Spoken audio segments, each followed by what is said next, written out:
और पली मानस ये मौका ये बात करने का नहीं है। हम खालिद बेटे की खुशी के मौके पे आए हैं, तुम बीच में कोई और बात ले बैठी हो। तो ये भी तो खुशी की बात है ना, अगर हो जाए तो। और फिर अब फयाज बेटे के पास किस चीज की कमी है? अजरा बेटी आहिस्ता बोल, अब छोड़ भी दे खड़ा इस बात का। 24 घंटे तुझे मुंडे के रिश्ते की पड़ी रहती है। अस्सलाम वालेकुम। अस्सलाम वालेकुम बहन जी।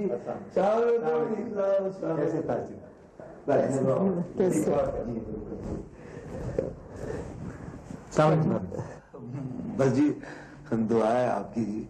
हो हम तो खालिद पुत्र की मुबारकबाद देने के लिए आए थे जी। अल्लाह ने बड़ी मुसीबत से बचा लिया जी। मुबारक हो बहन जी, बहुत बहुत मुबारक।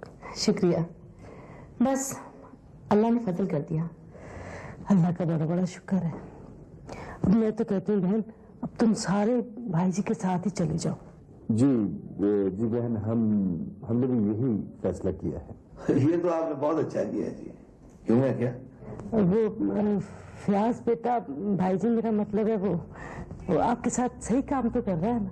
फयाज मेरा काम? जी जी ठीक कर रहा है काम, बहुत अच्छा काम कर रहा है फयाज। हाँ, फयाज तो बहुत लाइक। अस्सलाम वालेकुम। अच्छा बेटी, माशाल्लाह माशाल्लाह। आओ मेरे पास आके बैठो।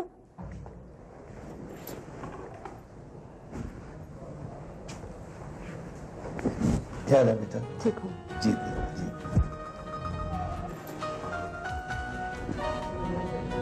क्या कर रही हो आजकल?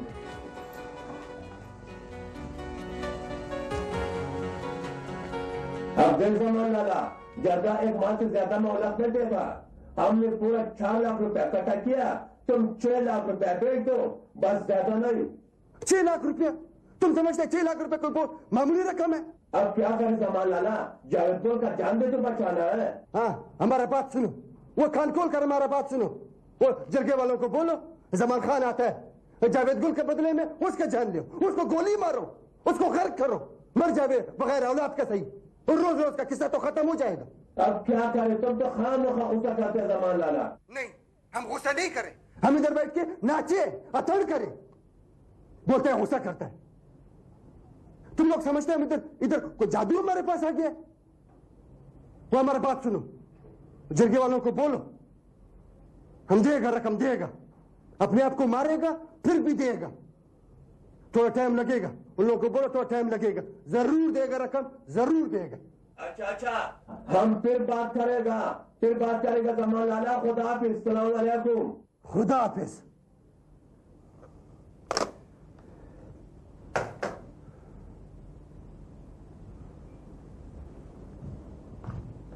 $6 लाख रुपया समझते हैं? 6 लाख रुपया हमारे पास कोई जादू हो गया था। टेलीफोन करते हैं, हेलो सामान लाला, 6 लाख रुपया चाहिए। हमारे पास 6 लाख रुपया नहीं, हमारे पास 20 लाख रुपया। हाँ सामान लाला, क्या बात है? बहुत परेशान लग रहे हो। वो नवाजा, सिर्फ परेशानी? एक आफत है, आफत, पैसे का आफत, एक तूफान है। हाँ ठीक कहते हो जमान लाला, पैसे की ही सारी मुसीबत है। इन तनख्वाहों में हमारे घर वाले तो खुश होते नहीं, इसके लिए कुछ और ही करना पड़ता है। और कौन सा तरीका है? अगर तुम हामी भरो तो बहुत लोग हैं मदद करने वाले। बहुत लोग हैं मदद करने वाले? क्या बोलते हैं, कौन लोग हैं? ये मैं अभी नहीं बताऊंगा। ये बताएगा।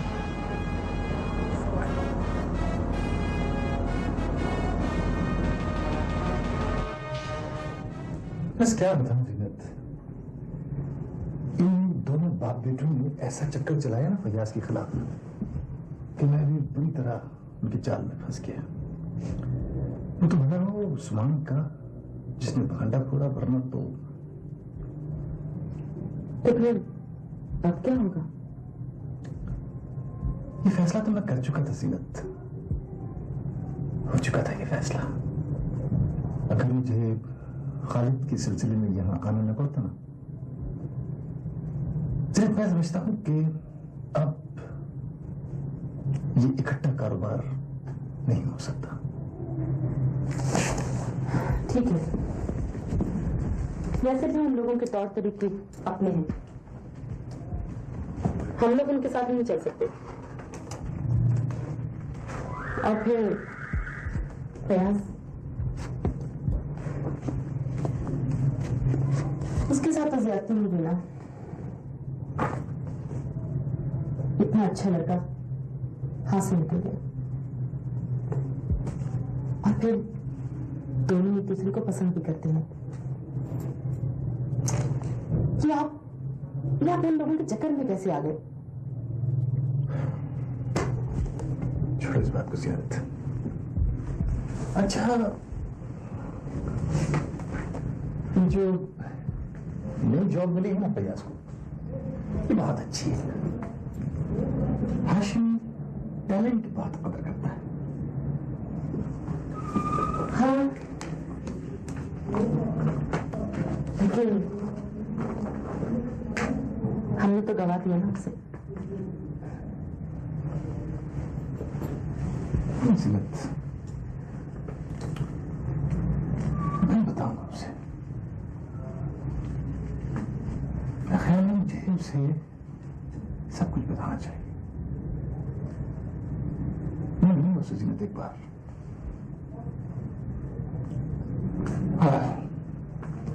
जी बताओ कि खालिद के स्कूल के सर्टिफिकेट्स का और तुम्हारे मामलात का क्या हुआ? हाँ, वो तो हो जाएगा, बस बाकी तैयारियां देखनी है अभी।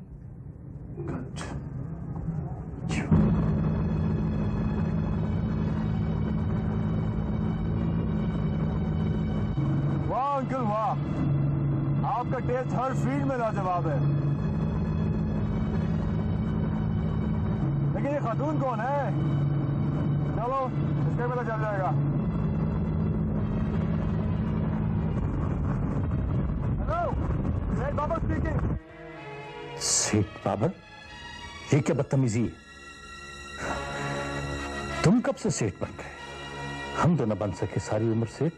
और बन भी नहीं सकते, लेकिन मुझे मालूम हो चुका है कि सेठ कैसे बना जाता है, और वो भी सेठ। अच्छा मेरी बात सुनो, वो जो दूसरा सेठ है ना तुम्हारा। कौन सा?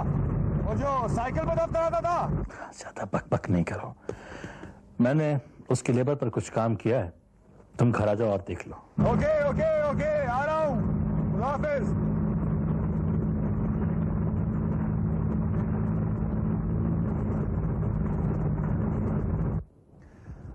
ये तो बहुत छोटा काम किया आपने अब्बू। आई एम सॉरी टू से कि इस तरह की छोटी मोटी हरकतें करके हम कम से कम सेठ हाशिम के खिलाफ कुछ नहीं कर सकते।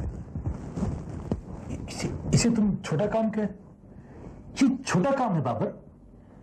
बेवकूफ, मैंने उसकी लेबर के सबसे ज्यादा तजर्बाकार आदमी को अप्रोच कर लिया है। बाबर, हमने सिर्फ डोरिंग फर्म नहीं चलानी, अगर इसी तरह तजर्बेकार आदमी आहिस्ता आहिस्ता हमारे साथ मिल जाएं, तो सेठ हाशिम के हाथ कट जाएंगे। अब्बू 15 साल से आप दोनों यहां हैं और 15 साल से आप उसके खिलाफ नन्ही मुन्नी हरकतें करते फिर रहे हैं। क्या हो गया? क्या हासिल हो गया आपको? उसको देखें और अपने आप को देखें। अब्बू, कामयाबी सिर्फ उन लोगों को मिलती है जो अचानक कोई स्टेप लेकर कोई कदम उठाकर अपने मुखालिफ को हैरान करते हैं, आंखें चकाचौंध कर दें अपने दुश्मन की। ये चोरी चोरी बुज़दिलों की तरह बंदे तोड़ना, ये साजिशें, no, I don't approve it. चुप हो जाओ, बंद करो अपनी ये बक। अब तक क्या हो तुम अभी तक? अब्बू, मुखालिफ की आंखों में आंखें डालकर बात करना सीखें, man to man. Man to man, उसका तो तुम कुछ बिगाड़ नहीं सके, जो हमें चोट लगाकर चला गया और आगे का उसका पता भी नहीं। कौन? वही ताजी इलेक्ट्रिशियन का बेटा फयाज, और कौन? Man to man.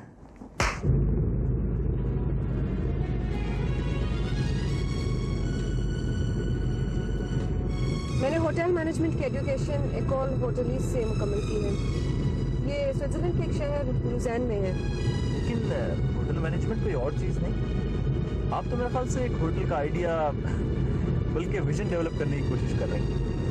मैं नहीं, हम। और फिर ये आइडिया भी तो आप ही का है।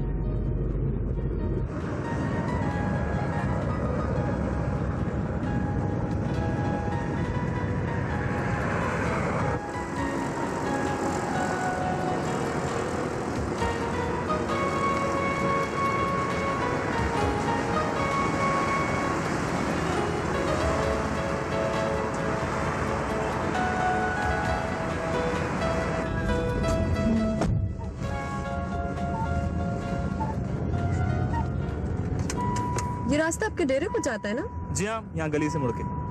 मैं कभी ये जगह देखना चाहूंगी। जल्दी देख लें, बल्दिया वाले से डिमोलिश करने वाले। क्या वाकई? आजकल हम लोग कोशिश कर रहे हैं कि कोई ऐसी जगह मिल जाए जहाँ हम सब लोग साथ ही शिफ्ट हो जाएं, कोई नया डेरा वगैरह। वैसे मैंने अपने लिए एक फ्लैट ले लिया, बहुत जल्द शिफ्ट हो जाऊंगा। ओह, तो आप इन लोगों के साथ नहीं रहेंगे? वो मैं उन लोगों की असल में, वैसे मैं आता जाता रहूंगा। ओके जी, खुदा हाफिज़।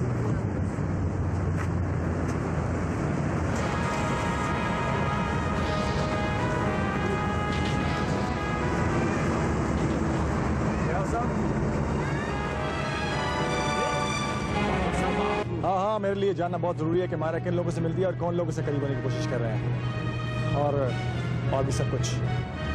फरमाइए, इस सिलसिले में मैं आपकी क्या मदद कर सकता हूँ? देखो मिस्टर फयाज, क्या बात है, आप मुझे प्रोफेसर कहकर मुखातिब नहीं कर रहे? वो वक्त गुजर चुका है, तुम भी जानते हो, मैं भी जानता हूँ, और मुझे अफसोस है कि मैं तुम क्या मुखातिब कर रहा हूँ, जबकि मैं समझता हूँ कि मुझे आप कहना चाहिए। अरे मिस्टर बाबर, देखिए आप इस अजियत में मुब्तला मत हो। आप पुराने मुलाजिम को वैसे ही बुलाइए जैसे बुलाया करते थे। Forget it, पुरानी बात है। मैं तुमसे कुछ साफ साफ बातें करना चाहता हूँ, मैन टू मैन। तुम मुझसे खौफज़दा तो नहीं हो? अभी तक तो नहीं, लेकिन अगर आप डराने की कोशिश करेंगे तो शायद डर जाऊं। आखिर इंसान हूं। आओ फिर कहीं बैठते हैं।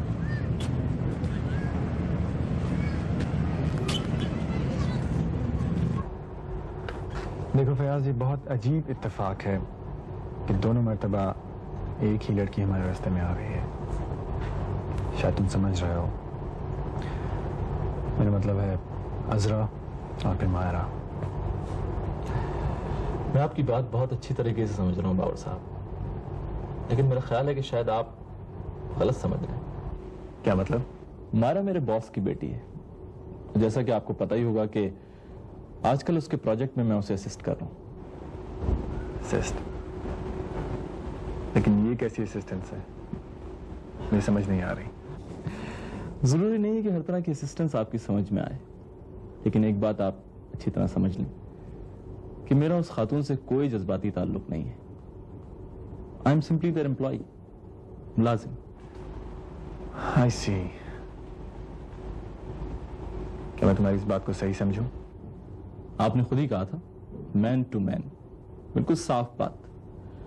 और जहां तक मेरा अजरा से कोई ताल्लुक है, मैं हरगिज ये नहीं चाहूंगा कि अपने निजी मामलात आपसे डिस्कस करूं। All right. मुझे भी तुम्हारे निजी मामलात से अब कोई दिलचस्पी नहीं है।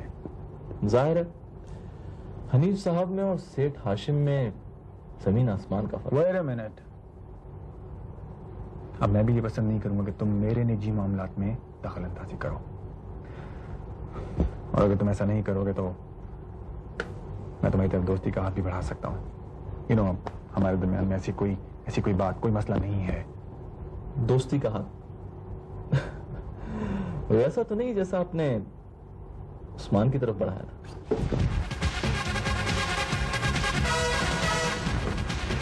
एक बात गौर से सुन लो मिस्टर फयाज, और इसको अपने ज़हन में बिठा लो कि अगर तुमने कभी मायरा के मुलाजिम के अलावा कुछ करने की कोशिश की तो जिंदगी तुम्हारे लिए इस कदर मुश्किल हो जाएगी कि तुम सोच भी नहीं सकते। And that is not a threat, it's a promise. And I do hope you get that.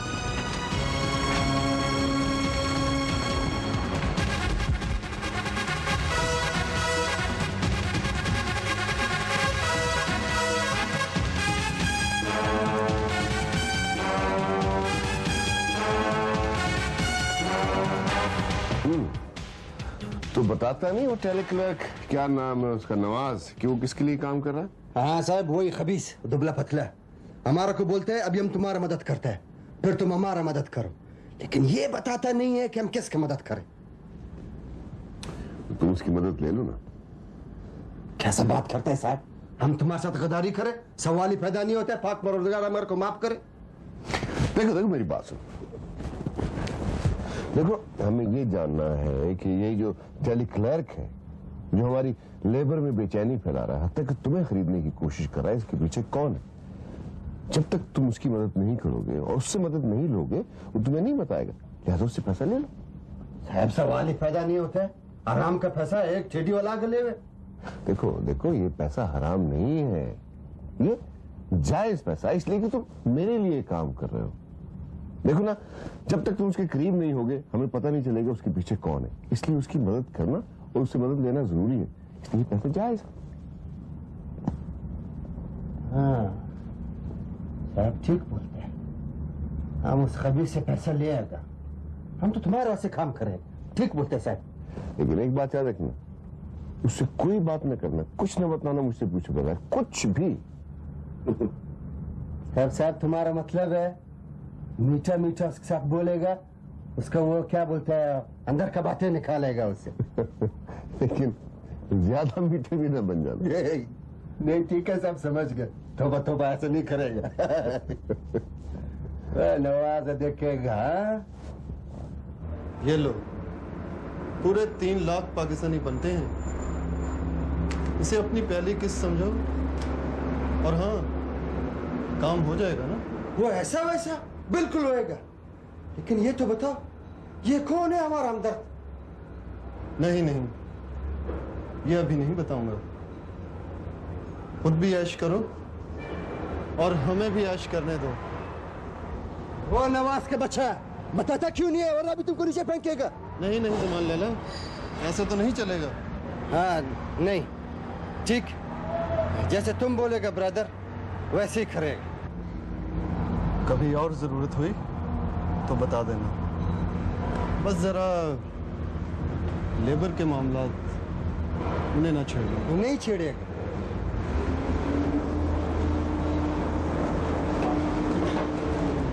जरूरत पड़ा छेड़ेगा, तुम्हारा खून पिएगा गद्दारा। हेलो यार। हाँ मुबारक हो यार। मुबारक? हाँ, किस बात की भाई? हाँ, मेरे नसीब में बाबा ऐसी कौन सी खुशी है जिसकी मुझे मुबारकबाद दे रहे हो? बात तो बड़ी नहीं है, लेकिन 2 महीने की छुट्टी मंजूर हो गई है तुम्हारी। क्या? हाँ क्या? 2 महीने की छुट्टी मंजूर हो गई है। छुट्टी? बाबा कितनी खुशी की बात बताई तूने। अब मैं बड़ी मुद्दत के बाद घर वापस जाऊंगा और मंजूर तो बाबा जवान हो गया होगा साईं। अल्लाह साईं तेरा शुक्र है। और श्रेया, दिल तो उदास हो ही जाता है ना बाबा, पर हम कौन सा अपने लिए कुछ कर रहे हैं, सब उन्हीं के लिए परदेश काट रहे हैं ना। हाँ बाबा, अपने बच्चों वास्ते उन्होंने सुख वास्ते ही परदेश कटी रहे ना। इस दफा मैं पूरी छुट्टी गुजार कर आऊंगा बाबा। अगर बच्चों ने रोका तो मैं छुट्टी की और दरख्वास्त भेज दूंगा। हाँ ज्यादा देर ना ला लेना घर जाके, मजा खुशी से काम ही भूल जाओ। अरे सुना, घर जाकर दिल तो लग ही जाता है ना। वो मिसाल नहीं सुनी तूने? जो सुख अपने चुबारे में है, ना बलख में ना बुखारे में है। हाँ तो है।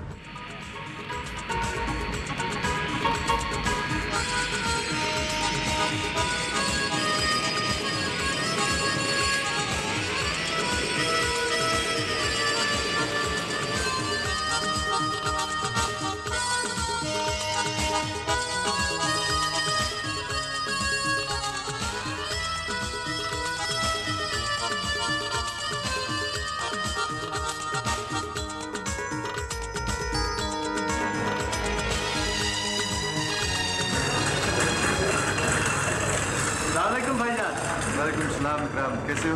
अस्सलाम वालेकुम भाभी, कैसी हैं आप? अरे असरा बेटी कैसी हो तुम? अस्सलाम वालेकुम चाचा, कैसे हैं आप? मैं ठीक हूँ। खालिद बेटा कैसी हो तुम? मैं ठीक हूँ चाचू। आइए भाईजान, मैं गाड़ी लाया हूँ, आप मेरे साथ चलिए, प्लीज आइए। नहीं इकराम, मेरा ख्याल हम टैक्सी में चलेंगे। भाईजान वो मैं गाड़ी। इट्स ओके, कल ऑफिस में मुलाकात करेंगे, ओके? आइए कल ऑफिस।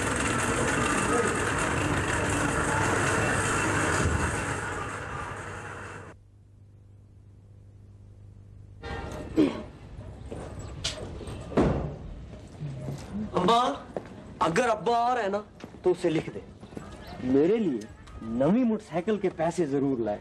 मैं 3 साल से वही पुरानी मोटरसाइकिल चला रहा हूँ। हाँ हाँ आएगा तो ले लेना, बल्कि तुम ऐसा करो कि एक ही दफा मुझे बता दो सब चीजें।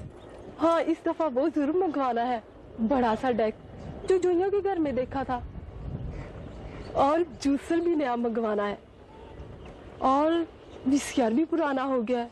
चलो लिस्ट बनाते हैं, छोड़ो।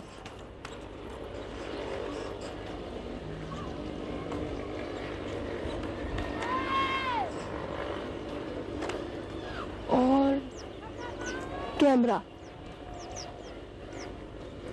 और बगैर आग वाला हीटर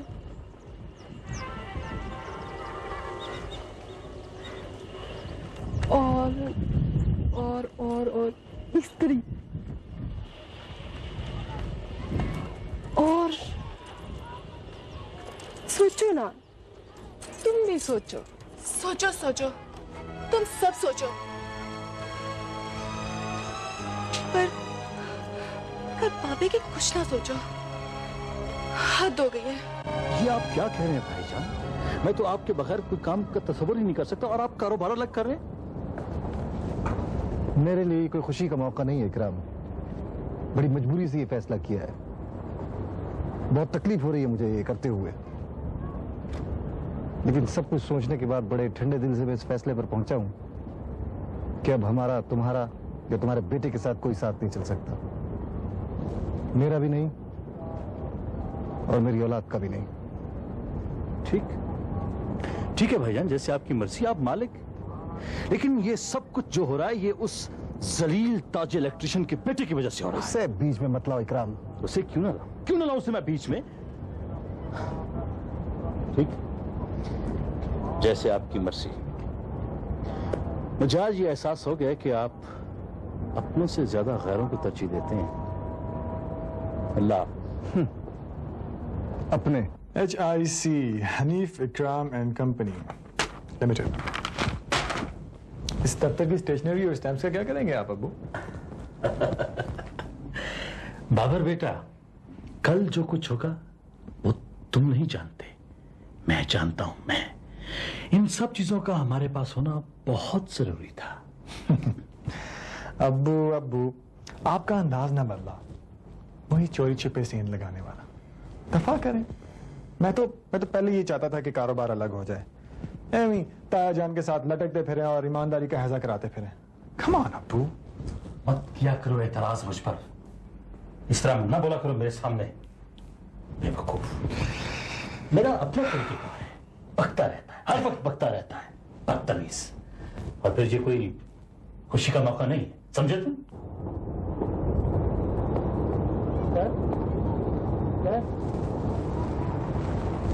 सर वो रात आपने डिनर पे जाना है, मैंने ठीक है उस्मान, वो फयाज तुम्हारे डेरे पे होता था ना?